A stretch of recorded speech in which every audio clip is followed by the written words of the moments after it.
Hey, today's topic is how to discuss complicated or difficult issues with your partner. Okay. This is especially tough when you are rebuilding your marriage, where especially when you have experienced infidelity, because you want to create boundaries, you want to have those tough conversations, but sometimes those tough conversations can end in a shouting match, can end in someone storming out of the room because there's so many emotions involved. So, I'm going to give you a couple strategies that you can use to have those tough conversations and it not end in an all out war. Okay. So, um, number one, refuse to be timid. One of the issues where you're recovering from infidelity, you don't necessarily want to trigger, you don't necessarily want to create a situation that's already sensitive. But that doesn't mean that you have to walk on eggshells. There's a way to speak. So, removing fear, do not be timid, do not shrink back in any way. I normally work with very ambitious and strong women, women who are CEOs, running their own business, or high in the corporate field. Um, so they're very good at expressing themselves and saying, what needs to be done. But for some reason, when dealing with their marriage, they're not really sure how to navigate through that because you have some religious theology or religious concepts that contradict with your personality.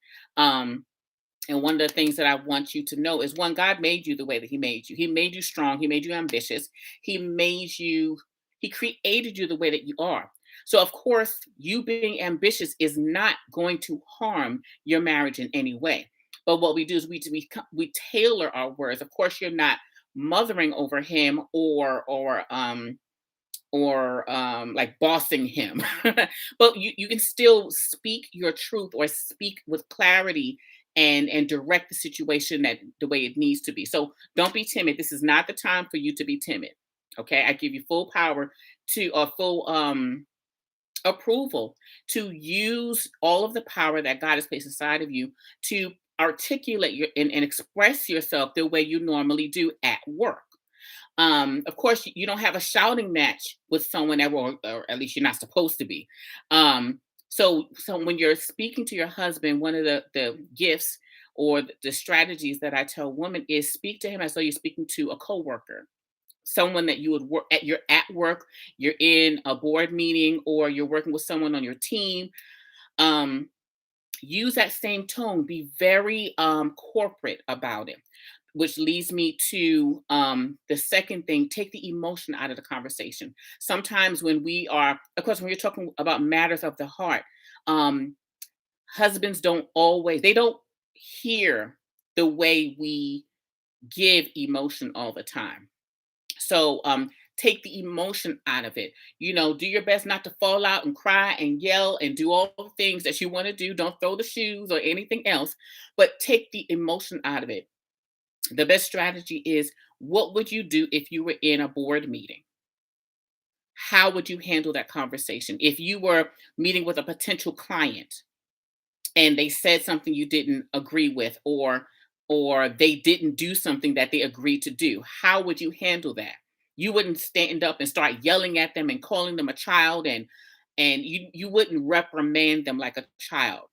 So use the same tactics that you would use in the boardroom in having that conversation. So number one, you refuse to be timid. Number two, take the emotion out of the conversation. And while I'm going, I have about three more points. If you have any questions, because this is also open Q&A with Arrettres, post your question in the comment section, and I will be sure to answer your question, any marriage related questions, after I go over these next couple tips. Okay, so how to discuss or approach complicated or difficult issues with your husband. Number three, identify one topic to discuss. Now, I don't know if you like me, but in the middle of an argument, I can remember 30 things you've done wrong. I might have started out with one topic, but as the conversation continued to go, I remembered what you did 30 years ago, 10 years ago, 5 minutes ago. But you have to be intentional about only focusing on one issue at a time. You're going to overwhelm them with too much. Yes. So she said, I'm like you on that one. So just give them one issue that you want to identify that one topic. If he did not take out the garbage, do not talk about 10 years ago when he did not clean out the garage when he said he would. Okay? Focus on that one topic at a time. The next thing, you both will be direct. Do not beat around the bush. And this could actually be about the whole refusing to be timid thing, but do not beat around the bush with what it is. State the problem, come up with a solution, but be direct in exactly what the problem is. Do not be vague. Do not play on words. Don't ask him to read between the lines. If you've been married longer than a day, you should know they don't read between lines too well. Figuring out what you really meant to say, that's not going to work. But the same way you are with your employees, with your coworkers, the same way you're very direct and you say A, B, and C needs to be done, you're going to say that, but you're going to say it in that respectful way. This is what my issue is, or this is the issue. This is a solution that I suggest to solving this problem. And then you allow them to give you feedback on, give input so that it doesn't seem like you're just mothering them or telling them what to do. Because sometimes, like I said, as strong women, we have a tendency to just say what we want to say. And you got to figure it out. Next starts to rolling. And or maybe it's just me. I don't know. But we have a habit of saying things in a way where there's no where they feel like they're being talked down to. And you don't want to do that, because that will turn, even though everything you're saying is correct, even though your solution is wonderful, they may say, well, you're mothering me and I'm shutting down, which is wrong for them to do. That is wrong for them to do. But you don't want to give them any opportunity to shut down. You don't want to give them an opportunity to say, well, because you did this, so I reacted this way. Time out for that game. Okay. So we said we're going to refuse to be timid. We're going to be direct. We're going to take the emotion out of the conversation. You're going to identify one topic to discuss at a time, and then you both engage in the solution. You say, okay, this is the solution that I believe would help with this problem. The way that light is shining on me, it kind of looks like there's light dancing all over. I'm sorry, I got distracted. So you want him to feel like he's a participant in the solution making process. You want to make sure the solution is doable. Make sure it's reasonable. Okay, don't give him or suggest something that is not going to work. For example, my husband is terrible with time. Terrible. You ask him to be someplace at 2:00, he gonna show up at 5. Like it's so disrespectful. It's just so, oh my gosh, it's like blatant disrespect.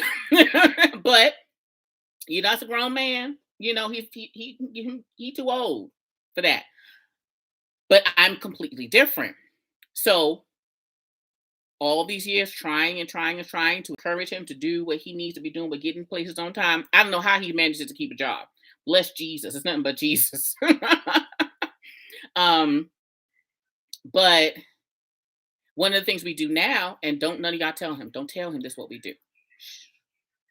Don't let him know this is what we do. We normally tell him 1 to 2 hours earlier. So if an event is happening at 3:00, we'll normally say, oh, we got to be there at 1. Or we got to be there too. It depends on the event. And then it depends on the distance between the event. And we'll say, hey, we need to be there at 1:00 or 2:00. And I promise you, it works. But and he kind of sort of knows that we do this, but he's not positive of the time difference. So he's just doing his best to be on time. He's not sure if it's 30 minutes too soon, an hour too soon, or 2 hours. But this way, I'm not stressed. The kids are not stressed. I'm not yelling. I'm not popping off trying to get him to do what he needs to be doing. So you just have to learn how to navigate and work with your spouse. So today's topic was how to discuss complicated or difficult issues with your partner. Refuse to be timid. You're ambitious, you're strong, you're confident. It's okay to still be that way in your marriage. Be direct. Take the emotion out of the conversation. Identify one topic to discuss, and both of you engage in the solution. Okay.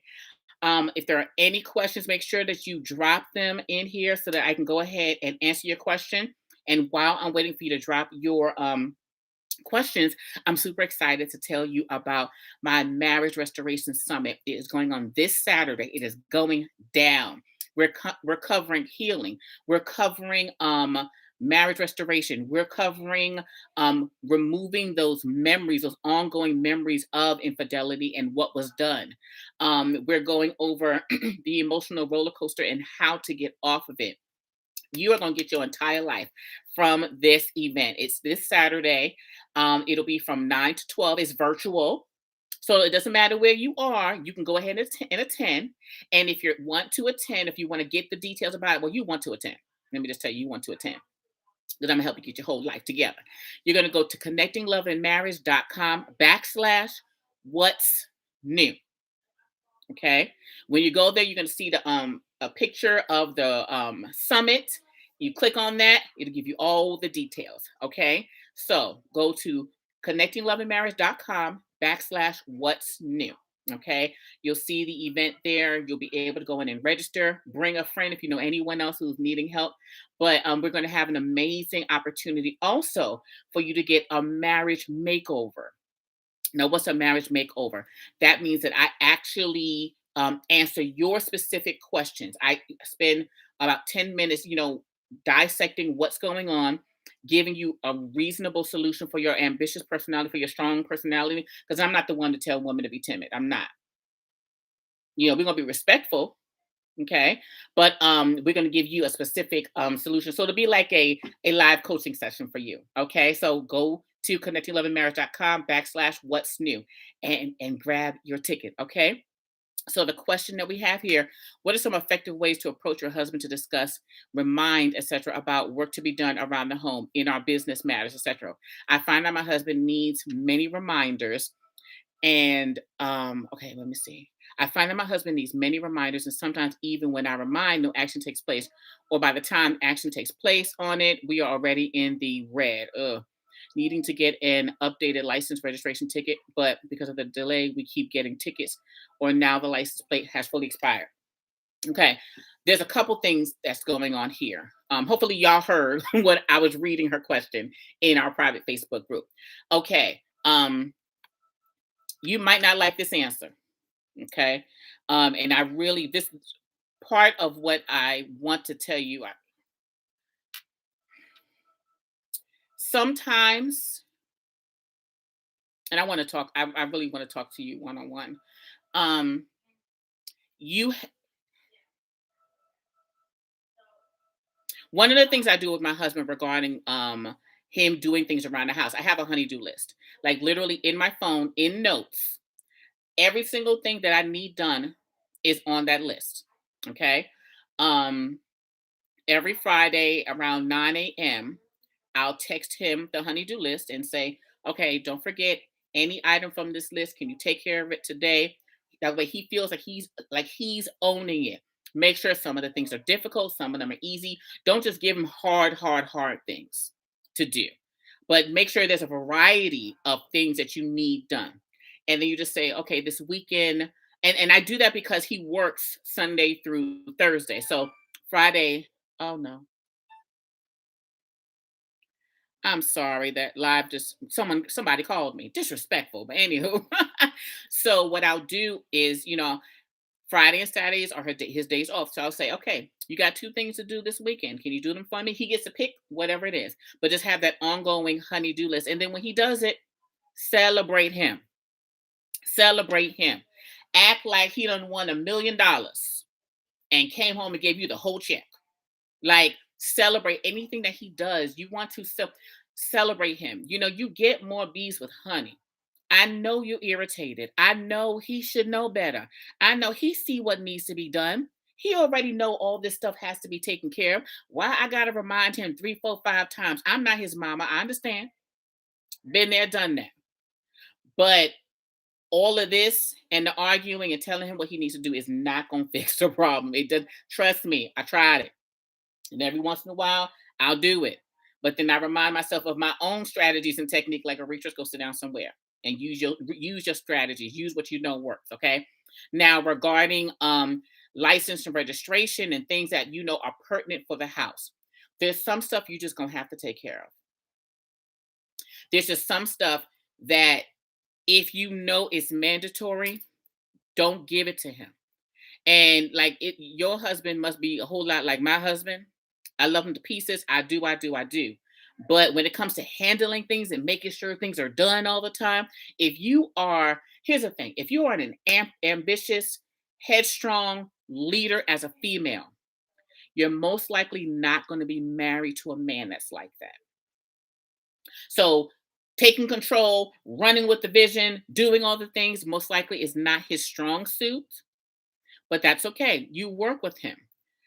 If he is okay with you managing the money, you manage the money, you go on and take care of the tickets. You go on and you go on and say, oh, and you get, or that's one of the things on the honey-do list. This Friday, this is expiring. Can you take care? You're off on this Tuesday. I need you to go and take care of this thing on today. Okay. Um, when he knows to anticipate that on his day off, you're going to give him a honey-do list. It's just a part of the process now. Awesome, awesome. Even though we do discuss finance, that's awesome. That's awesome. I'm the same way. My husband's the same way. He does not mind me. He don't mind me. The bank account, he don't even check. He don't ask no question because he know everything we need gonna be taken care of. Because what a Reachers can't do is be in the house and the lights are off. He know that Aretha is gonna make sure that mortgage is paid. He know Aretha is gonna make sure the car notes is taken care of. So since he's okay with that, that's amazing. You go ahead and handle it, boo. And you might just say, "Hey, registration is due. Can you go take care of this?" You know, I would say, "Honey, my oil change is due. Can you take care of this weekend?" Melody can't do that, baby. Look, what I'm not gonna do. I tolerate a lot of stuff, but what I'm not gonna tolerate is the lights being off. Mortgage ain't been paid. No, no, no, boo boo. Mm-mm, mm-mm. All the bills is gonna be paid, and they're all on autopilot, and everything's taken care of, and I'm managing stuff. So you appreciate the fact because, and I want you to appreciate your husband for allowing you to manage the money because there's men out there who can't manage money and are not wise enough to let the wife do it. There's men out there like that. Trust me, I know. Okay. They cannot manage money. They can't pay bills on time. It's just not their thing. But then they want to argue and challenge you and don't want you to do it either. They don't want you to be, I want to be in control. You know, I want to be in control. So, appreciate him for that. And when you know it needs to be done, give him a couple days ahead of time. Say it's due. If you know if it's due on May 15th, hey babe, it's due today. It's May 1st. Now, don't nail me to the cross. Is that a lie? Mm, mm, mm. I'm doing my best to keep my marriage working. Okay. So I will adopt that perspective instead of grumbling about it. Appreciate that he trusts me to manage the finances. Baby, let me tell you, that's a blessing. I've worked with many women whose husbands could not manage money, but they still wanted to argue the woman down because they the man, they want to be in control and stuff. So and I love that you said you will adopt that perspective. It's all about perspective. In marriage, so much of our issues is about how we view it. It's about how we see things. My husband's very laid back. He was laid back when we got together. I'm from New York. In case you don't know me, I'm a chocolate chick from the Bronx, the boogie down for life. There's always a fire you need to put out. There's always something. There's always, I gotta take care of this. We always hustling. Every day we hustling. We always doing something. There's always something we gotta do. I'm on it. Okay. Plus my mom died at an early age. So I was responsible for a lot, in my early teens. So I'm always, let's put out the fire, let's get it done. My husband, there's never a fire. Ever. Ever. There's never anything he has to be anxious about or to quickly go do. It's never, ever. So, but that's one of the things that I loved about him. I loved, He's Dallas. I used to say he's Dallas chill to my New York fire. He's my Dallas chill to my New York fire. He helped me to just, it's okay. It's all right. But then it's time to get on my nerves. But then I have to choose my perspective. You can't want a man that's laid back and then get mad because the man is laid back. Okay. So yes, your perspective will definitely control the amount of joy that you have in your marriage. Okay. So thank you so much for sharing your question. I hope that has helped you. Um, we're going to get ready to end because I have my group coaching call tonight. It starts in about 7 minutes. If you are interested, you're welcome, sweetheart. Thank you so much for asking me and trusting me with your question, boo. I don't take it lightly. um, so go ahead, register for the workshop, which will be this weekend, this Saturday from 9 a.m. Central Standard Time to 12 p.m. Okay. You're going to get your entire life through this event.